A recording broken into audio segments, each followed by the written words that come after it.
જો ભાઈ રોજ રોજનો સ્ટોક લઈ લેવાનો બરાબર. હા, એટલે આપણને ખબર પડે બરાબર. નવો માલ લખાવો હોય તો. અને જો બહુ બધું રોકાણ થઈ ગયું છે. આ ખોટી દવાઓ બધી છે ને, અમુક અમુક કંપનીઓ આપણને ફેરવી જાય છે, પછી ઘરાક નથી આવતા એના. દવા આપો ને.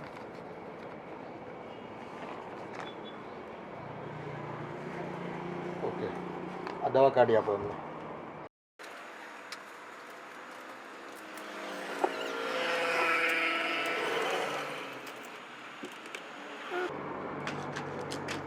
લો જબલું આપો. હા, 560 રૂપિયા થાય છે. લો કેટલા? 560 રૂપિયા. 560.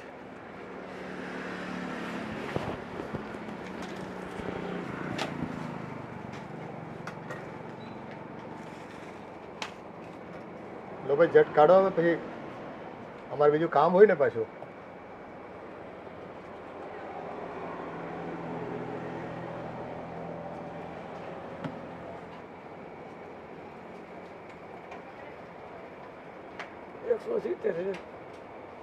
આ 560 ની દવા થઈ અને તમે 170 રૂપિયા આપો છો. તમારામાં મગજ બગજ છે કે નહીં? કઈ રૂપિયા પૂરા આપો. શેઠ, બહુ ગરીબ માણસ છું. મારી પત્ની બીમાર છે, ડૉક્ટરે લખી દીધી દવા. વૃદ્ધાશ્રમમાં એ રહે છે, બહુ બીમાર છે. તમે થોડીક મદદ કરી દો ને, આપો ને દવા. અરે આ કે મદદ કરવા થોડા બેઠા છે એવી? આ દવા અમારા ઘરમાં નથી પાકતી ભાઈ, અમારે બિલ ચૂકવવા પડે છે. આ પૈસા રાખો ને દવા નહીં મળે તમને. શેઠ, આ દવા તો ડૉક્ટરે લખી દીધી છે, નહીં આપો તો મારી પત્ની ઓફ થઈ જશે, ગુજરી જશે. અમે કઈ ધર્મશાળા ખોલી છે? દોડે આવો છો? જાઓ ને ધર્મશાળામાં, ત્યાં જો દવા મળતી હોય તમને તો. ધર્મશાળા નથી કહેતો, આપી દો તો સારું. અરે ભાઈ, મફતમાં દવા નહીં મળે. આ તમારી જેવા દિવસમાં 10 ગ્રાહક આવે તો અમારે હું દવા મફતમાં વિચાર કરવાની? અમારે નફો નહીં કમાવાનો. અમારે ઘરે બહાર છોકરા છે કે નહીં, અમારે એનાય ખર્ચા લાગતા હોય, આ દુકાનના ભાડા લાગતા હોય, લોન લીધી હોય એના પૈસા ચૂકવવાના થતા હોય. બધું મફતમાં વેચવા બેસી તો અમે કંગાલ થઈ જઈશું તમારી જેમ ભાઈ. આપી દો તો સારું, એટલા પૈસા છે એટલે લઈ લ્યો ને. અરે ભાઈ, જિંદગી આખી શું કર્યું? રૂપિયા બચાવ્યા નહીં? ખબર તો છે ને, ઉંમર થાય એટલે બીમારી આવે, રૂપિયા ખર્ચવા પડે. પૈસા તો હતા શેઠ, એ બધે દવામાં જ વહી ગયા. જો ભાઈ, 170 રૂપિયામાં 560 રૂપિયાની દવા ન મળે. તમે છે ને બીજા પાસે જાઓ, જ્યાં જવું ત્યાં જાઓ, કોઈ સરકારી દવાખાનામાં જાઓ. શેઠ, આટલા પૈસા લઈ લો ને, બીજા પૈસા હું પછી તમને આપી જાઉં, હાન પહેલાં આપી દઈશ બસ. આ તમારા પૈસા લો અને નીકળો તમે અહીંયાથી. મફતમાં દવા લેવા આવી જાવ છો તે. કેટલા થાય ભાઈના? ભાઈને કેટલા રૂપિયા થાય છે? 560 રૂપિયા થાય છે અને 170 રૂપિયા આપે છે. હા તો લ્યો, બીજા હું આપું છું. જો ને એને તકલીફ છે તો આપું છું. લ્યો લ્યો, એમના 560 રૂપિયા બિલના છે, એમના પૈસા એમને પાછા આપી દો. લો ભાઈ, આ પૈસા તમારા. દવા લઈ લ્યો. જો ભાઈ, દવા તો અમારે બિલ આપવાની હોય. અમને આમાં નફો કાંઈ મળતો નથી હોતો. બધા બિલ ચૂકવીને તો અમારા ઘરે કંઈ પૂછતું નથી. લે ભાઈ, મૂકી દે ગલ્લામાં. ભાઈ, તમારો ખૂબ ખૂબ આભાર. તમે એક ગરીબ માણસની મદદ કરી. હવે મારી પત્નીનો જીવ બચી જાય. તમને પગે લાગુ. કાંઈ વાંધો નહીં, એમાં પગે ન લાગે. પગે આપણા ખોટા નાટક છે. અરે ભાઈ, તમારી દવા લો અને કાઉન્ટર ખાલી કરો, બીજો ગ્રાહક આવતો હોય. અને હા જો, બીજો વખત રૂપિયા લીધા વગર દવા લેવા નહીં આવતા.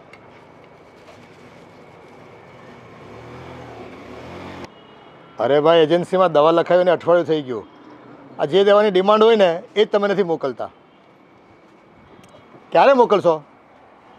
હા, જટ મોકલો. પપ્પા, ચાલો ને, આપણે સગાઈમાં જવાનું છે. અરે બેટા, અત્યારે ગ્રાહકીનો ટાઈમ છે. આ જો, સાંજે 7 થી છે ને 9 ગ્રાહકી ખૂબ આવે. અરે એક કામ, બહુ બેટાના ગળામાં કંઈ છે નહીં, તમે સગાઈમાં જાઓ છો, કંઈક તૈયાર થઈને જવાનું હોય ને. અરે તૈયાર થઈને જ નીકળતા હતા. આ તો એ નેકલેસ પહેરતી હતી ને, તો એનું નેકલેસ તૂટી ગયું. તો એક કામ કર બેટા, આપણે પેલો જ્વેલરી છે ને, હા, ત્યાં જઈને છે ને એના માપનું નેકલેસ એને જે પસંદ આવે ને એ બનાવી નાખો. અરે ના પપ્પા, ચાલશે. એ પેલું છે ને એને હું રિપેર કરાવી લઈશ. એવું રિપેર ન કરાવવાનું હોય, એને મૂકો, નવું બનાવી લો. એ બધું તો ઠીક છે પપ્પા, પણ તમે ચાલો ને, સારું લાગશે ત્યાં. મારું છે ને અત્યારે નીકળે એવું નથી. પેલો મેડિકલ વાળો હમણાં દવા આપવા આવશે, હિસાબ કિતાબ જોવાનો હોય. પણ પપ્પા ત્યાં બધા વાતો કરશે ને કે તમારા સસરા કેમ ના આવ્યા. અરે વો બેટા, આવા પ્રસંગો તો છે ને જિંદગીમાં આવ્યા જ કરે. ધંધો સંભાળવો પડે. આજકાલ કેટલી કોમ્પિટિશન છે ખબર છે ને, ધંધામાં ધ્યાન નહીં આપે ને તો બાજુમાં બીજા 2 મેડિકલ ખુલી જાય. વાત સાચી છે તમારી, પણ રાહુલભાઈ તો છે એ સંભાળી લેશે. એક કામ કરો, તમે જઈ આવો અને કહી દેજો કે પપ્પા છે ને નથી આવી શકે એમ કહી દેવાનું. માંડ માંડ આપણો ધંધો જામ્યો છે ભાઈ, અને હવે છે ને સમાજમાં બધું છે ને આવી બધી વિધિઓ કરવામાં, લગ્નમાં ને આમાં જો પડ્યા રહી ને તો ઘર હાંકવા કોણ આવશે? આપણું ઘરમાં કોઈ દાણા નાખવા નથી આવતું આપણા. એ તો છે, પણ રોજ ક્યાં જવાનું હોય? કોઈક વાર પ્રસંગ હોય તો ત્યાં જવું પડે ને. હવે હું બહુ ગયો ભાઈ, તમે જાઓ ને યાર, મને ધંધો કરવા દો. સારું, હવે પપ્પાને નથી આવું તો પછી છોડો, આપણે જઈ આવીએ. જો આ ફોન આવી ગયો મારે પાછો. સારું, હવે જઈએ છીએ અમે. જય શ્રી કૃષ્ણ. હા, જય શ્રી કૃષ્ણ. અને ઓલા સોનીને ત્યાં જતા આવજો, હા હે ને? મારું નામ આપજો એટલે જે માપનું જોતું હોય ને એ કરાવી લેજો તમે. સારું, ચલો. અરે હા ભાઈ, હા, એ દવા તો ખૂબ વેચાય છે. અરે અશોક કાકા, સારું થયું તમે અહીંયા મળી ગયા. હું તમારી આ પાછળની શેરીમાં જ રહું છું. બોલો ને, શું કામ હતું? કંઈ નહીં, તમારા ઘરે આવતી હતી કે મને થયું કે લાવો પૂછી લઉં તમારા. પૂછવું છે? એમાં એવું છે ને અશોક કાકા કે મારા પતિને પેરેલાઇઝ થઈ ગયું છે. આજે 3-4 મહિનાથી દવાઓ કરાવું છું ને બહુ જ મોંઘી પડે છે મને. એક તો કમાવાવાળી હું એકલી, પરથી પૈસા નહીં, કઈ રીતે બધું મેનેજ કરવું. તો મને એમ થયું કે તમારે મેડિકલ છે તો દવા થોડી સસ્તી મળી જાય મને. આ તમે જેવું ધારો છો ને એવું નથી બેન. આ દવા કંપનીઓમાં ઘણી બધી ફાલતુ કંપનીઓ હોય છે જેનું કોઈ નામો નિશાન નથી હોતું માર્કેટમાં. એવી દવા તમને સસ્તામાં મળી જાય પણ એનું રિઝલ્ટ નથી આવતું. મારા મેડિકલ સ્ટોરમાં તો હું બ્રાન્ડેડ દવા જ રાખું છું, એટલે એમાં હું તમને કમિશન ના આપી શકું. ભલે તમે કમિશન ના આપી શકો, પણ થોડું ઘણું કંઈ થતું હોય તો કરજો ને અશોક કાકા. મને નથી પોસાતું. દવા જેટલી મોંઘી આવે છે અને આમાં શું છે 1-2% અમને મળતા હોય અને એમાં બધા ખર્ચા હોય મેડિકલના. અમારા માણસ રાખ્યો હોય, કંપનીઓના ખર્ચા હોય, બધું બહુ બધું લાગે બેન, એમાં તમને ન ખ્યાલ આવે. હા ના, એ વાત તો તમારી સાચી છે, પણ જો બહુ મજબૂર છું. જો તમારે રિઝલ્ટ જોઈતું હોય ને તો સારી દવા વાપરો, હું તો તમને એટલું જ કહું છું. અને બ્રાન્ડેડ દવા વાપરશો ને તો જ રિઝલ્ટ આવશે. બાકી 2-5 વર્ષ તમારે છે ને રાહ જોવી પડશે. 2-5 વર્ષ? અરે અશોક કાકા, હું કેમ બધું આખું ઘર ચલાવું છું મને જ ખબર છે. તમે અહીંયા જ રહો છો તો થોડી મદદ ના કરી શકો તમે મારી? બેન, હું મારો નફો જોતો કરી દઉં, પણ કંપનીઓ થોડી મને મફતમાં દવા આપે છે. અને આ બધી કંપનીઓમાં છે ને, બ્રાન્ડેડ કંપનીઓમાં કંઈ માર્જિન હોતું જ નથી અમારી પાસે કે અમારું એમાંથી કંઈક કમાઈ લઈએ અમે. બસ આ તો ડૉક્ટર સાથે સંબંધો સારા હોય અને લોકોની સેવા કરવા માટે થઈને સારી દવાઓ અમે લોકોને આપતા હોય છે. સારું કાકા, વાંધો નહીં. હું બહુ આશા રાખીને આવી હતી તમારી પાસે કે તમે મારી મદદ કરશો, પણ કંઈ વાંધો નહીં. તમારે અમારી દવા વાપરી જોવી તો વાપરી જુઓ, રિઝલ્ટ 100% આવશે, એની હું તમને ખાતરી આપું છું. ભલે કાકા. બાકી અમે છે ને કન્સેશન નથી આપતા, સોરી. ભલે. એક આશા લઈને આવી હતી કાકા પાસે, પણ વાંધો નહીં, જેવી ભગવાનની ઈચ્છા. નેકલેસ આવી ગયો બનીને? ના પપ્પા, મેં નાખી દીધું છે બનાવવા માટે. કેટલા દિવસ થઈ ગયા બેટા? આવા કામમાં છે ને વહુનું ગળું આમ ખાલી રહી પ્રસંગો ઉપર, એ સારું ન કહેવાય. સમાજમાં વાતો થાય કે અશોકભાઈ આટલું બધું કમાય છે ને છોકરાઓને કંઈ વાપરવા નથી આપતા રૂપિયા. એવું નથી પપ્પા, જે ઓલો નેકલેસ તૂટીને તો ગયો એ પણ રિપેરિંગ કરાવી નાખ્યો છે. અત્યારે તો એ પહેરે છે ને. કંઈ નહીં, ચાલો એક કામ કરો, નવી ગાડી આપણે બુક કરાવી દઈએ. આ ગાડીને 3 વર્ષ થઈ ગયા છે, નવી એક ગાડી લઈ લઈએ આપણે. પણ શું કામ? આપણી પાસે ગાડી છે, એની કન્ડિશન સારી છે, ગાડી ખરાબ થોડી થઈ ગઈ છે. હા પપ્પા, 2-3 વર્ષે ગાડી બદલવી પડે, સમાજમાં સ્ટેટસ સાથે રહેવું હોય ને. અરે પપ્પા, સ્ટેટસની ક્યાં વાત કરો છો? હવે કમાવા માટે થઈને તો તમે કોઈના મેરેજમાં, સગાઈમાં, કોઈ ફંક્શનમાં નથી આવતા, અને હવે તમારે ગાડીમાં ખર્ચા કરવા છે. આટલી મહેનત કરીને શું પૈસા વેડફવાના? અરે રૂપિયા કમાઈએ છે તો મોજ શોખ પાછળ છોકરાઓના પરિવારના નહીં વાપરીએ તો ક્યાં વાપરીશું? અરે પપ્પા, તમારી વાત સાચી છે, પણ જે વસ્તુ પહેલેથી જ સારી છે એને બદલવી શું કામ છે તમારે? તો એક કામ કરીએ, એક ફ્લેટ લઈ લઈએ આપણે સરસ મજાનો. મારો દોસ્તાર બિલ્ડર છે ને, એની પાસે બુક કરાવી દઈએ અને કમાતા જઈશું, એમ હપ્તા ભરતા જઈશું. પપ્પા આ પૈસા આવે ને એટલે એનો માર્ગ કરી જ લે એવું તો મેં સાંભળ્યું હતું, પણ અહીંયા તો તમે છે ને સામેથી લક્ષ્મીને માર્ગ આપો છો કે જા. શું કામ ને? આપણી પાસે પૈસા છે તો બેંકમાં રાખો ને, જ્યારે ઇમરજન્સી હશે ત્યારે કામ લાગશે. અને હા પપ્પા, આપણી પાસે ઓલરેડી 3 ફાર્મ હાઉસ છે અને 5 બંગલો પણ તો છે. એ આજના સમય પ્રમાણે રૂપિયાને ખાલી હંગરી રાખવીને મૂકી રાખવીને ડબલ નથી થઈ જવાના. ક્યાંક તો એને રોકવા પડે કે નહીં? પપ્પા તમે છે ને સૌ ફિઝુલ ખર્ચા કરવા માંડ્યા છો. દિવસે ને દિવસે તમારી ઈચ્છાઓ અને ઈરાદાઓ વધતા જ જાય છે, અંત જ નથી એનો તો. અરે તમે સમજતા કેમ નથી? અત્યારે આ મહાબીમારીમાં છે ને આપણી પાસે છે ને 1,000 થાય છે. 100 રૂપિયાનું ઇન્જેક્શન આપણે 1000 રૂપિયા વેચીએ છીએ અને આવા ટાઈમે આપણે કમાઈ લીધું હોય, 2 પૈસા ક્યાંક રોકી દીધા હોય તો 3 ગણા બીજા થાય. સારું પપ્પા, તમે અમારું તો માનવાના નથી. તમને ઠીક લાગે એમ કરો. હું સાગર રસોઈ બનાવવા જાઉં છું. સારું. જો બેટા, રૂપિયા હોય ને તો જ આ સમાજ તમારી છે ને ઇજ્જત કરે, એટલી મને ખબર છે. આપણી પાસે શરૂઆતમાં ધંધા નહોતા, રૂપિયા નહોતા. આ 2 પૈસા અત્યારે કમાય છે ને એટલે બધા છે ને અશોકભાઈ કરે છે.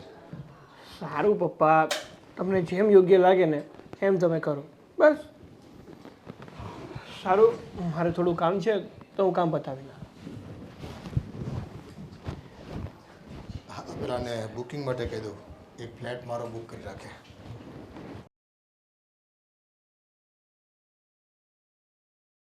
અરે હા ડૉક્ટર સાહેબ, મારી મેડિકલ એસોસિએશનમાં વાત થઈ ગઈ છે. તમારી નીચેના જેટલા ડૉક્ટરો છે ને આપણા એરિયામાં એ બધા એ દવા જ લખશે અને એ દવા ફક્ત ને ફક્ત આપણા મેડિકલ સ્ટોરમાં જ મળશે. હા, કંપની સાથે પણ મેં વાત કરી લીધી છે. હા, તો જ આપણું બધાનું માર્જિન સચવાય ને. બાકીની દવાઓ તો બધે છે રાહત દરે મળે જ છે, પણ આ દવા તમે બધા લખો ને એટલે શું છે કે આપણો નફો જળવાઈ રહે. હા, બસ એ રીતે જ કરવાનું છે. હા, હું તમને વાત કરું પછી. હું અંદર આવી શકું? હા, શું કામ છે? આવો. હા સાહેબ, મારી ઘરવાળીની તબિયત હાવ બગડી ગઈ છે. ક્યાં રહો છો તમે? અમે બાજુની શેરીમાં જ. હા, તો હું શું સેવા કરી શકું તમારી? હા, તમે કહો ને સારું દવાખાનું હોય ને ત્યાં અમે જ આવી. જો ભાઈ, ઘરની વ્યક્તિ હોય ને તો રૂપિયા ખર્ચવા પડે. આમ વાંધો નહીં, જેટલા ખર્ચવા પડે ને એટલા હું ખર્ચીશ. બાકી છે ને આ સરકારી દવાખાનામાં તમે જાઓ ને ખાલી કહેવાનું છે, ત્યાં કંઈ બધા ટ્રીટમેન્ટ બરાબર કરતા નથી હોતા. બધા શીખાવ ડૉક્ટરો હોય છે અને એક્સપર્ટ ડૉક્ટર પાસે જાઓ ને તો એની ફી તો ભાઈ વસૂલે. ના ના, કાંઈ વાંધો નહીં, પણ મારી ઘરવાળી સાની હાજી થઈ જવી જોઈએ. અને હા, જો બીજી તમે દવામાં ખોટી અપેક્ષા રાખતા હોય કે હું તમને રાહત દરે આપું તો જો હું મારી દુકાનમાં છે ને બ્રાન્ડેડ દવા જ વેચું છું. હા, ચીલાચાલુ દવા વેચતો નથી, એનાથી રિઝલ્ટ જ ન આવે. હા, એટલે જ ને, સારું જલ્દી થઈ જાય ને દવા પીવી તો. હા, સારું થઈ જાય એની ગેરંટી. એટલે જ તમારી પાસે આવ્યો હતો. મેં તમારું નામ સાંભળ્યું હતું, સમજ્યા? હા, તે કંઈ નહીં. હા આ સોસરિયા નાકા પર ડૉક્ટર છે ને હા અશ્વિન, હા એને મળી લો. એ તમને કહેશે ક્યાં જવાનું, કઈ રીતે કોને મળવાનું તે. અને રિપોર્ટ બધા કરાવી લેજો. ભલે સાહેબ. રિપોર્ટ કરાવી લો અને પછી મને મળો, બરાબર? એટલે એ તમને દવા લખી આપશે પાછો. હા, અને ત્યાંથી જ દવા લેજો પાછા. આ બધા છે ને ચીલાચાલુ મેડિકલમાંથી દવા લઈ નહીં આવતા. હા, એ બધી દવા ફાલતુ દવા હોય છે. ભલે સાહેબ. અને મારા ઘરવાળીને 2 મહિના જેવું છે. હા, એ બધી તકલીફ દૂર થઈ જશે. પહેલાં પ્રાઇમરી સ્ટેજ પર અશ્વિનને બતાવી દો અને જ્યાં સજેશન કરે ને ત્યાં તમે દાખલ થઈ જાઓ થોડા દિવસ માટે.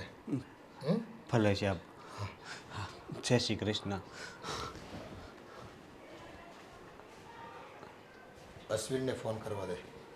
આ બકરો મળી ગયો છે, એને છે ને 25-50 હજાર રૂપિયામાં તો એને ખર્ચાવવાનો છે.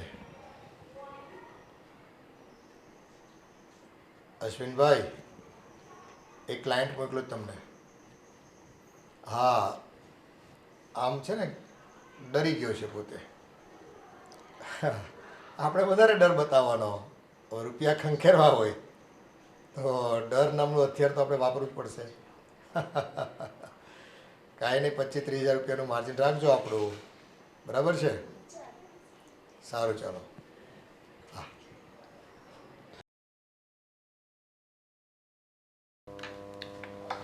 ચાલ. ચલો સાગર, જલ્દી મોડું થાય છે. હા, પપ્પાને જમવાનું આપી દીધું? હા, આપી દીધું છે. સાગર, શું થયું? સાગર, શું થયું? સાગર, અરે કઈ તો બોલ. સાગર, બાપુજી, બાપુજી, સાગર શું થાય છે? બાપુજી જલ્દી આવો. સાગર શું થાય છે? સાગર બેટા, જુઓ ને, અચાનક જ એમને ચક્કર આવ્યા. સાગર, સાગર, શું થયું દીકરા? સાગર ઉઠો ને. અચાનક શું થઈ ગયું ને? પડી ગયો કે? હા બાપુજી, ખબર નહીં, અચાનક જ ચક્કર આવ્યા ને પડી ગયા.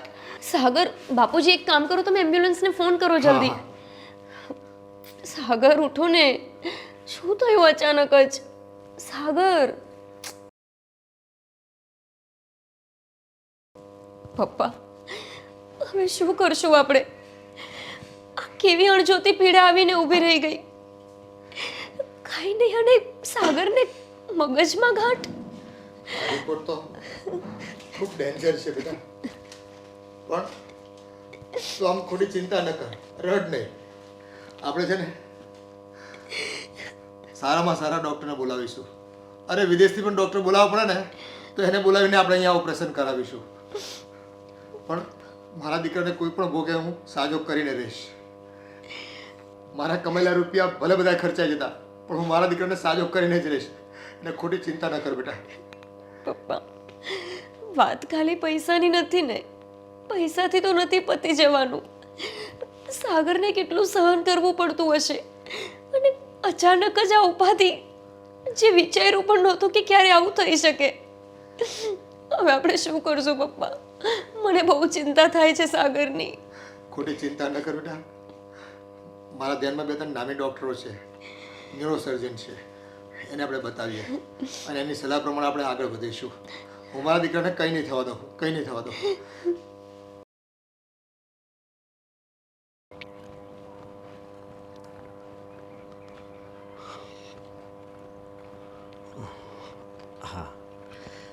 અરે અંકલ, કેમ છે? ભાઈ કંઈ સારું નથી. હા, મેં વાત સાંભળી કે તમારા છોકરાના મગજમાં ગાંઠ નીકળી. હા ભાઈ, મુશ્કેલીમાં મુકાઈ ગયો છું હું તો. અરે તમારી માટે થોડી આ મુશ્કેલી હોય. તમારા તો બધા મેડિકલવાળા ઓળખીતા, ડૉક્ટર ઓળખીતા. આ તમે મારા ઘરવાળીને લઈને ઓલા પણ નહોત મોકલ્યો ને, અમારી પાસે 2.5 લાખ રૂપિયા લીધા, પણ આમ સારું થઈ ગયું હતું, સમજ્યા? હા, પણ મારે તો ભાઈ કઠણાઈ મોટી છે. ડૉક્ટરો ઓળખીતા છે, હા. એની ના નહીં, પણ આ મેડિકલ કંપનીઓ જે ઓપરેશનના ખર્ચા લાગે, જે દવા દારૂને લાગે, એ તો લે જ ને. અને એની પાછળ તો મારી બધી માલ મિલકત વેચાઈ ગઈ. અને આ જુઓ, અમારું મકાન જે રહું છું ને, હા. એ ગીરવે મેં મૂકવા માટે વાત કરી છે એજન્ટને, અને ફાઇલ લઈને જાઉં છું. તો તમારી બધી પ્રોપર્ટી આ દવાખાનામાં? અરે ભાઈ, બહુ ખર્ચાઈ ગયો. દેશ વિદેશથી ડૉક્ટરો બોલાવ્યા, તો એ મારા દીકરાને કંઈ રિઝલ્ટ નથી આવતું. હા, તો બહુ કહેવાય. તો તમારી ઓળખાણ આમાં ન કામ લાગે? ભાઈ, દુઃખ આવી પડે ને હા. ત્યારે કોઈ ઓળખાણ કામ નથી લાગતી. બસ બધા રૂપિયા જ માંગે છે. રૂપિયાના જ બધા સગા છે. કેટલા રૂપિયા ખર્ચા, પણ કોઈ રિઝલ્ટ નથી આવતું. બહુ કહેવાય. હા, ભગવાને તમારી ઉપર શું ધારી છે? તો બસ મારો દીકરો હાજો થઈ જાય ને, એટલી જ હું અપેક્ષા રાખું છું ભગવાન પાસે. હા હા, આ જો મારે તો નાનું દવાખાનું હતું, એ તમને ખબર છે ને, તો મેં 2 લાખ તો બહારથી ગોત્યા હતા. પણ હવે તો ખાલી 30,000 જ મારા માથે છે. હમણાં હવે થોડાક મહિનામાં છે ને હું દેવામાંથી મુક્ત થઈ જઈશ. ભાઈ, તું નસીબદાર છો. હા તારી પત્નીને સારું થઈ ગયું, સારી દવા વાપરી. હા. પણ જો હું આ બ્રાન્ડેડ દવા વાપરું છું ને, તો એ મારા દીકરાના કેસમાં કાંઈ રિઝલ્ટ નથી આવતું. હા, કે ખબર પડતી નથી ના, આ શું થવા બેઠું છે. બધું તમે વેસવા નીકળ્યા છો પાછા. પણ શું કરે, મારો એકનો એક દીકરો છે. આ રૂપિયા કમાયા છે, જે માલ મિલકત બનાવી છે, એ એની પાછળ નહીં વાપરું તો કોની પાછળ વાપરીશ? એ વાત હાચી. તમે જેટલું કમાણા એની માટે હતું એ જ વાપરશે એમ હતું ને તમને, પણ આ બધું એના દવાખાનામાં ચાલ્યું ગયું. હા હવે હા હા બસ ભાઈ, મારે મોડું થાય છે. મારા દીકરાના મોટા ઓપરેશન માટે મેં બીજા 2 દેશમાંથી ડૉક્ટરો બોલાવ્યા છે, સ્પેશિયલ ડૉક્ટરો. હવે એના માટે છે ને 20-22 લાખ રૂપિયા ફી ચૂકવવાની છે. અને 22 લાખ. હા, પણ શું કરું, એને તકલીફ જ એવી છે તો એટલે તો આ મકાન મારું ગેરવે મૂકવા માટે જાઉં છું. હા ભલે, અને કઈ ઉપાધિ નહીં કરતા, ભગવાન બધું સારું કરી દે. હા, ભલે. તમે પ્રાર્થના કરજો. હા, જય શ્રી કૃષ્ણ. જય શ્રી કૃષ્ણ.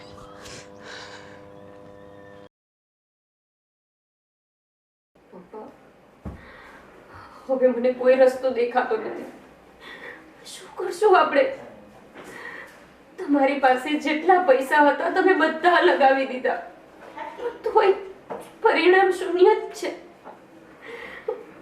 હવે મને કઈ સૂચતું જ નથી. ખબર નથી પડતી કે કાલનો સૂરજ કેવો ઉગશે. હા હો બેટા, સાગરના ઉપચાર માટે આપણી પાસે જે કંઈ હતું ને બધું જ ખર્ચી દીધું છે, અને છેલ્લે તો આ મકાન પણ ગેરવે મુકાઈ ગયું. અને એમાંથી જ એની ફી જે ડૉક્ટર બોલાવ્યો ને અમેરિકાથી એને ચૂકવી. 22 લાખ રૂપિયા એક ડૉક્ટરને ફી પેટે આપ્યા, છતાંય કોઈ રિઝલ્ટ નથી આવતું.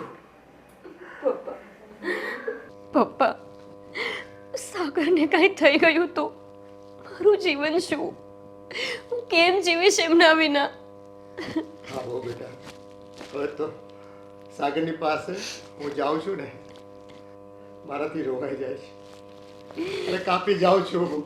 પથારીમાં પડ્યો હોય ને તો દેખાતોય નથી, નથી હલતો, નથી ચાલતો, નથી આંખો ખોલતો. પપ્પા, કંઈક તો એવો રસ્તો હશે ને.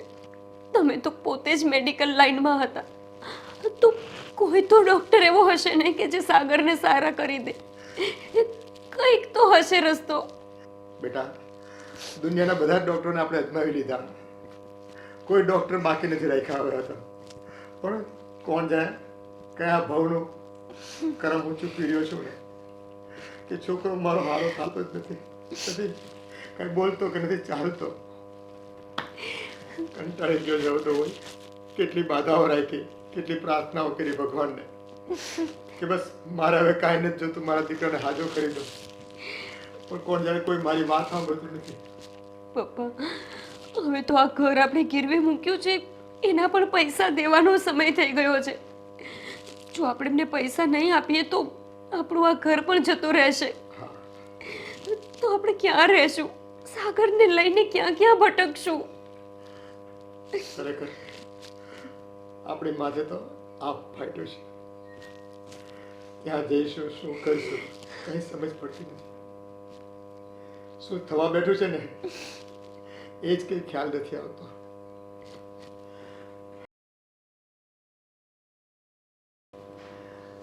ખરેખર ભગવાને આપણી કેવી કસોટી લીધી અને હજુ લઈ રહ્યો છે. માલ મિલકત તો જતો રહ્યો, પણ મારો દીકરો જતો રહ્યો. તમારો ચહેરો જોઉં છું ને તો મારી હિંમત તૂટી જાય છે. બાપુજી, હવે તમે તો આટલા દુઃખી ના થાવ. તમને કંઈ થઈ જશે તો મારું તો કોઈ આધાર જ નહીં બચે. ક્યારેય સપનામાં નહોતું વિચાર્યું કે સાગર આવી રીતે આપણને છોડીને જતા રહેશે. શું બાકી ન રાખ્યું એને હાજો કરવામાં આપણે? બાપુજી, જો હવે તમે મારો આધાર છો ને હું તમારો આધાર છું. આવી જ રીતે જીવન કાઢવાનું છે. તમારું ધ્યાન રાખવું એ મારી ફરજ છે. એટલે તમે હવે છે ને જરાય દુઃખી ન થાવ.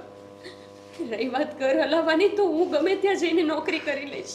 ના બેટા, આપણે બાપ દીકરી કોણ જાણે કેવું નસીબ લખાવીને આવ્યા છે ને કે હવે તો શું થશે ને એની ભીતિ સતાવે છે. જે આપણે ગુમાવ્યું બાપુજી એના પછી તો હવે શું બાકી છે ગુમાવવાનું? હવે તો જીવ જતો રહે ને તોય દુઃખ નથી થાય એવું. સાગરને ગુમાવી દીધા પછી તો લાગતું જ નથી કે હું જીવી રહી છું. એવું લાગે છે કે જાણે જીવતી લાશ હોય. હા બેટા, શરીર છે પણ આપણો આત્મા ઉડી ગયો હોય ને એવું લાગે છે, જાણે જીવવાનું મન ન હોય જરાય. આ તો ભગવાને શ્વાસ આપ્યા છે અને મૃત્યુ આપણા હાથની વાત નથી, એટલે જીવવું પડે પરાણે પરાણે. ખુશી, આગળ તો મને અંધકાર સિવાય કઈ દેખાતું નથી. મારી માથેથી તો છત જતી રહી, નોંધારીને એકલી થઈ ગયું.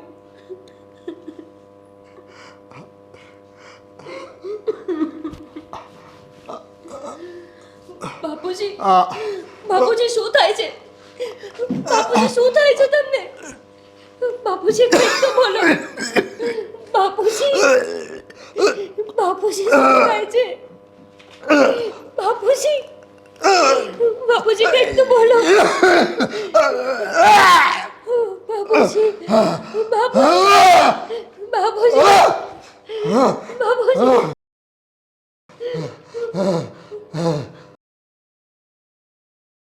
સાહેબ, હવે મને ક્યારે સારું થશે? આ દવાઓ ખાઈ ખાઈને હું થાકી ગયો છું અને ઇન્જેક્શનો કેટલા લેવા? હવે તો નથી પહોંચી વળાતું. આ ઇન્જેક્શન તો તમારે રોજ દરરોજ લેવું જ પડશે. એ ઇન્જેક્શન હું તમને લખી આપું છું, એ ઇન્જેક્શન તમારે રોજ ચાલુ રાખવું જ પડશે. એની વગર નહીં ચાલે દાદા. સારું, લખી તો આપો હવે. આ ઇન્જેક્શન તમારે ચાલુ રાખવાનું, જેથી તમને તકલીફમાં થોડી રાહત રહેશે. બરાબર?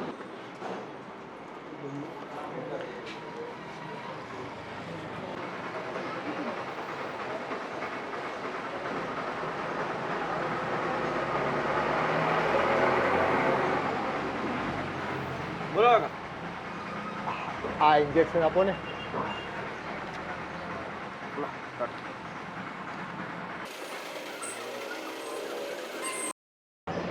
લાવો 700 રૂપિયા.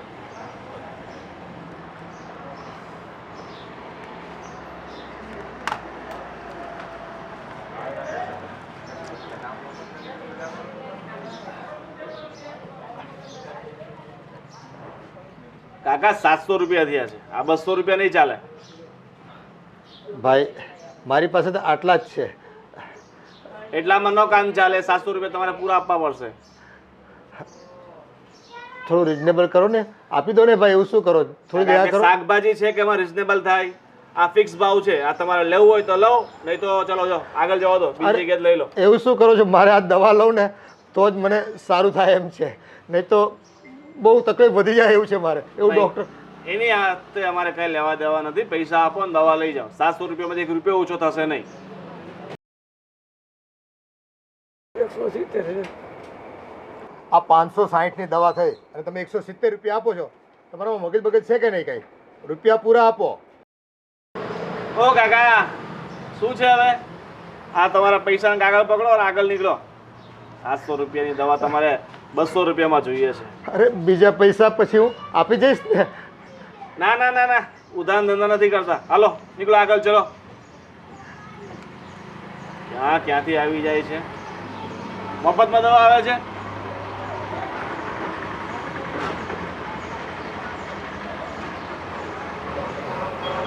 હે ભગવાન, અત્યાર સુધીમાં મેં લોકો સાથે જે કર્યું ને એવું જ આજે મારી સાથે થઈ રહ્યું છે.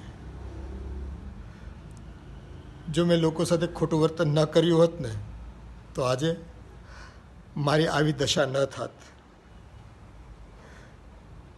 મારા દીકરાને મગજમાં ગાંઠ થઈ ગઈ. દીકરાની બીમારીમાં મારી પાસે જે કંઈ હતું ને બધી જ માલ મિલકત મેં એની પાછળ ખર્ચી નાખી. મારો દીકરો રીબાઈને ભર જુવાનીમાં મૃત્યુને ભેટ પામ્યો અને મારી દીકરી જેવી વહુ વિના વાંકે અકાળે વિધવા થઈ ગઈ. ખરેખર મેં રૂપિયા કમાવાની લાઈનમાં માણસોની તકલીફને અને એની મજબૂરીને જરાય ન ગણકારી. આજે મારી પણ એવી દશા થઈ ગઈ. આ અનિતિથી કમાયેલા રૂપિયા મારા જીવનમાં મને ક્યાંય કામે ન લાગ્યા. અમે જેવું કર્યું ને એવું જ આજે મારી સાથે થઈ રહ્યું છે. કહેવાય છે ને કે બાવળ વાવ્યા હોય તો કેરી ખાવા ક્યાંથી મળે ભાઈ, ક્યાંથી મળે? મારાથી ખૂબ મોટું પાપ થઈ ગયું. મેં લોકો પર કે લોકોની મજબૂરીને જરાય ધ્યાન ન આપ્યું, જરાય દયા ન ખાધી. આજે મારા પર લોકો દયા જરા પણ નથી કરી રહ્યા. જેવી કરની એવી જ ભરની.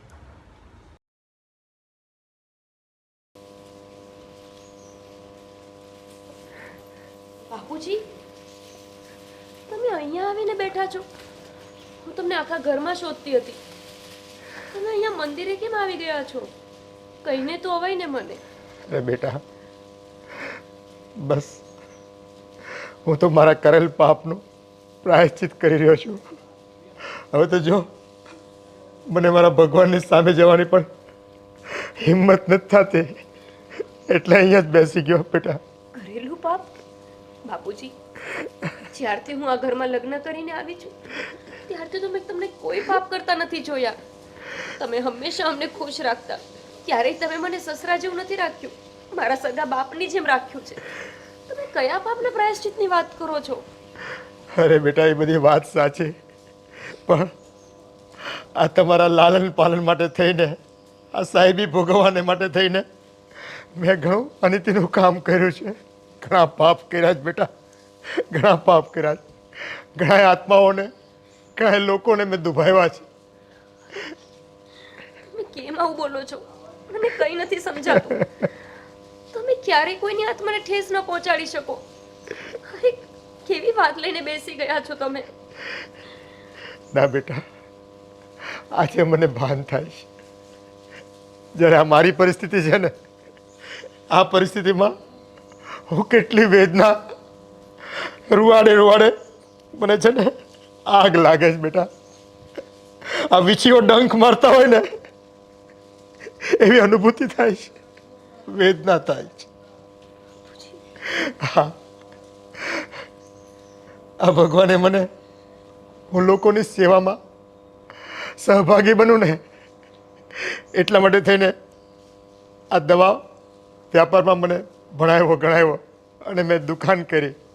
પણ હું તો છે ને નફો કમાવાની લાલચમાં મારે ત્યાં આવનાર કોઈ પણ ગ્રાહક હોય, પછી અમીર હોય કે ગરીબ હોય, બસ મને એની પાસે નફો લૂંટી લેવાની જે એક બદદાનત રહેતી હતી. કંઈ કેટલાય લોકો મારી પાસે આવ્યા હતા, આજીજી કરતા હતા કે ભાઈ આ દવામાં થોડાક રાહત કરી આપો ને, કંઈ વ્યાજબી કરી આપો ને, હું બાકીના પૈસા પછી આપી જઈશ. પણ હું એવા લોકોને દવા નહોતો આપતો અને એને જાકારો આપતો હતો કે ભાઈ જા જતો રહે અહીંયાથી. ત્યારે એના પર શું વીતતી હશે ને એ અત્યારે મને ખબર પડે છે બેટા.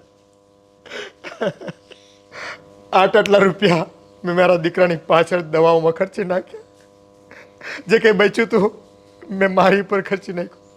છતાંય જો બેટા, આ મારા કરેલ પાપને લીધે મારે મારો જુવાન દીકરો ગુમાવવો પડ્યો અને અમારી કુમળી જેવી દીકરી વિધવા થઈ ગઈ. એનું જીવન મેં બરબાદ કરી નાખ્યું. ભગવાન મને સજા આપે ને, જે કોઈ આપે ને હું સહન કરવા તૈયાર છું, પણ મારા પરિવારને એમાંથી બચાવી લે ભગવાન. મારા કરેલ પાપ મારા સંતાનો ન ભોગવે, મારો પરિવાર ન ભોગવે એવી હું આરજી કરું તને. બાપુજી, જે થવાનું હતું એ તો બધું થઈ ગયું ને. તમે તમારા દીકરાને ને મેં મારા ધણીને ગુમાવ્યું. અમને શું ખબર હતી કે આ તમારા કરેલ પાપનો ઘડો ક્યારેક ફૂટશે તો એટલો ફૂટશે કે આખા પરિવારને વિખેરી નાખશે. પણ બાપુજી, કહેવાય છે ને કે કરેલું પાપ ક્યારેય કોઈને છોડતું નથી. આજ નહીં તો કાલે, આ જન્મે નહીં તો આવતા જન્મે, આ પેઢીએ નહીં તો આવતી પેઢીએ પણ ભોગવવું તો પડે જ છે. બાપુજી, આ પાપ તો ભોગવ્યા વગર હવે છૂટકો જ નથી. આખું જીવન તમારે આ બીમારીમાં અને મારે માથે છત વગર કાઢવાનું છે. પણ બાપુજી, તમને હવે આ પશ્ચાતાપ કરવો જ છે તો પછી એ રીતે કરશું કે જે લોકો ઘરડા હોય, જે લોકો બીમાર હોય, એમની આપણે સેવા કરશું. આમ પણ હવે આપણા જીવનમાં વધ્યું છે શું? હા હું એ એકલી છું અને તમે પણ નિરાધાર થઈ ગયા છો. આપણે થશે એટલી લોકોની સેવા કરશું, એમને સહયોગ આપશું. હા બેટા, હવે એકમાત્ર ઉપચાર છે કે આપણે આપણી કરેલ ભૂલને સુધારી લેવા માટે જેટલું થઈ શકે ને એટલું લોકોની આપણે સેવા કરીશું. બાપુજી, ચલો હવે ઘરે, તમારી દવા લેવાનો સમય થઈ ગયો છે. ચલો.